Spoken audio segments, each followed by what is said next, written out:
உலகோர் இதயம் அமர்பவளே, பிரமன் கழுத்தில் அமைபவளே, நிலவும் விரும்பும் சுடர் நிலவே, சரஸ்வதியே உனை வணங்குகின்றேன்.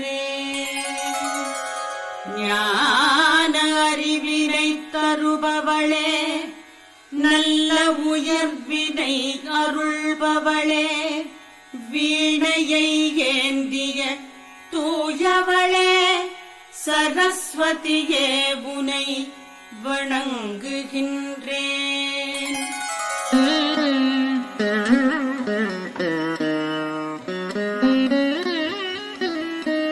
ஐம் ஐம் ஹ்ரீம் ராம் மந்திரத்தில் ஆசை கொண்ட சுடரொளியே, சிறுமதியோரை நசிப்பவளே, சரஸ்வதியே உனை வணங்குகின்றேன்.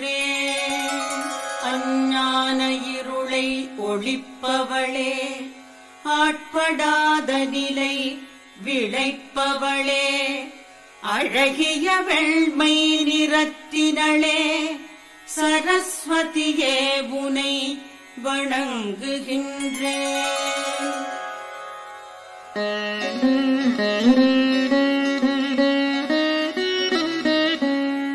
முக்தி அளிக்கும் வித்தையளே, தாமரை அமர் எழில் மேனியளே, குண்டலம் அணிந்த மங்களியே, சரஸ்வதியே உனை வணங்குகின்றேன்.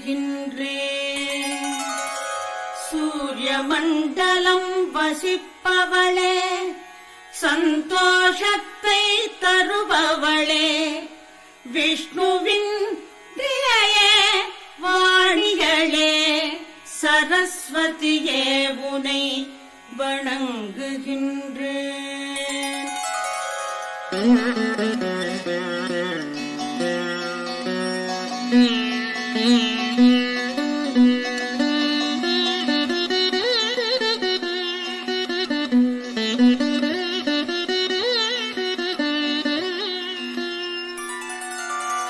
சரஸ்வதி ஸ்தோத்திரம் உரைத்து பிரகஸ்பதியோ ஓர் மாதம் துதி செய்ய, கலைவாணியோ குளிர்காலமதி போல் எழுந்தாள், கோரிக்கைதனை கேட்டறிந்தாள்.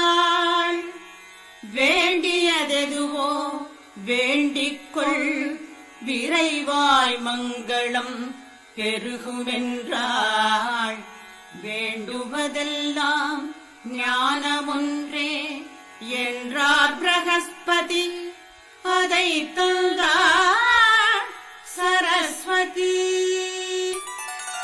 வேதமறிந்தவன் துதியிதனை ஓதிட ஓதிட, எனதறிவை போன்ற உத்தம ஞானத்தை உண்மையில் அடைவான்.